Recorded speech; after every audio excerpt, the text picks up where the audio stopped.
Ils persistent et signent. Les 9 maires de la communauté de communes Caux-Estuaire, opposés depuis toujours à la fusion de leur territoire avec celui de la CODA, ont hier soir en conseil communautaire voté contre cette délibération d'élargissement. Une opposition partagée par une partie des habitants. 1500 ont même signé une pétition. Par 18 voix contre 14, l'avis de Caux-Estuaire est donc négatif, mais cet avis n'est que consultatif. Il est certain que la préfète peut prendre un arrêté, puisqu'il y a une majorité de communes, il faut les 2/3, donc elle peut y aller, mais pour nous, ce sera contre l'avis majoritaire de Caux-Estuaire, contre la population majoritaire de Caux-Estuaire, et donc nous avons introduit, nous l'avons expliqué lors de notre réunion, un recours en justice.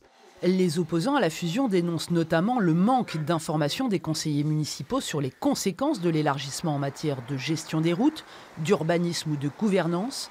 Mais pour les maires qui y sont favorables, c'est au contraire une chance à saisir. Ça permettrait d'avoir un avenir commun pour assurer un développement équilibré et porteur de croissance. C'est aussi peut-être se doter d'un outil institutionnel administratif fédérateur, donc et puissant.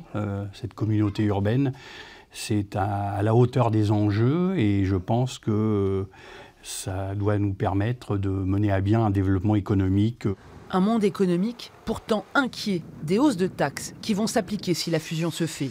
À la tête d'une PME de 25 personnes implantée depuis 10 ans dans le parc Éco-Normandie près de Saint-Romain-de-Colbosc, cette chef d'entreprise a même fait ses comptes. La conséquence, ça sera financière, puisqu'aujourd'hui, notre entreprise, comme toutes les entreprises de France, paye une cotisation foncière des entreprises. Et la fusion avec la CODA impliquerait un alignement de cette taxation qui est plus élevé avec la CODA. Et donc, indirectement et très rapidement, la mécanique fera grimper notre imposition de près de 5 000 €.